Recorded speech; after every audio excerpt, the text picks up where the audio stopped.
looking after every little bit of my life in terms of mental health, physical health, family time, work balance, so that everything works together to make me happy and healthy.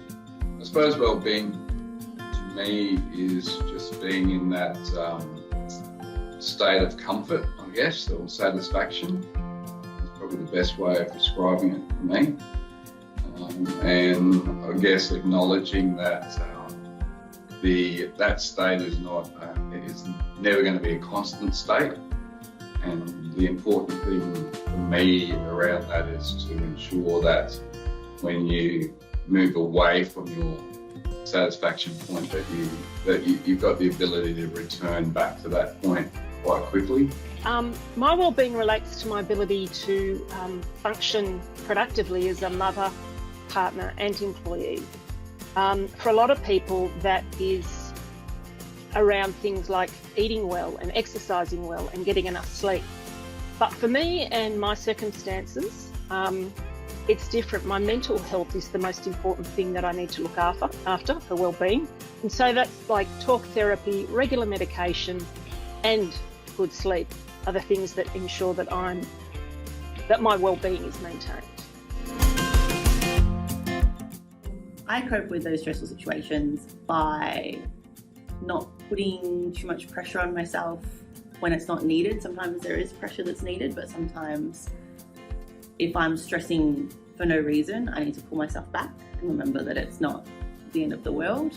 I guess I've taught myself or been introduced to some tools that help me regulate my emotions.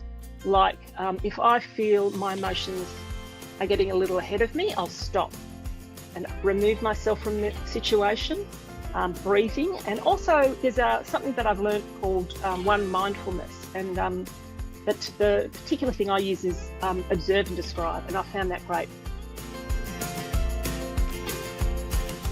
Last year or so I've been doing a bit of sailing with a friend of mine, just a 16-footer. I love my golf. So listening to music has always been a big part of my life. I'm at that age where I enjoy seeing bands and artists I enjoyed listening to in my 20s, returning as middle-aged bands and artists, reliving their glory days with the middle-aged audiences they're playing to. So for my health and wellbeing, I have my therapist, my osteo and my dentist.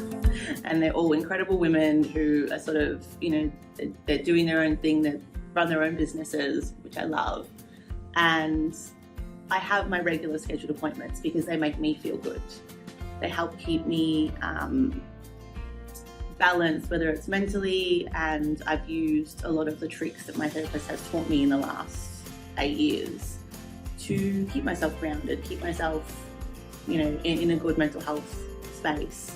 It's a bit of an odd group of people, but it's just, we work hard to make me feel good. So I think from a physical point of view, I do. I think I'm pretty regimented in some of the training that I do. And then that's a regular thing, so that's probably at least 4 nights a week I do stuff around that. I make the times, in particular in the mornings, to have a bit of downtime before I come to work. So I usually spend a good 30-40 minutes walking the dog. It's the support I get from my colleagues. It's a really strong team.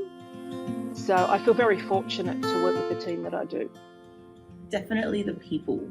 There's only 60 of us, so it's not a very big team, but we all get along so well. Everybody, you can talk to them about work, you can talk to them about what's going on at home, what's in your personal life, and there's no judgment. It's not hey, I'm only here to work type of place. It's a let's get along and get the job done. And I love that. I love having people that I want to come and work with every day. I suppose a bit cliche, but the people, I think, it's really important to me. I really enjoy the interaction, and especially sort of getting to know what everyone does outside of work, because you get, I suppose you build that relationship around having similar goals and also similar activities outside of work. I think that's really important.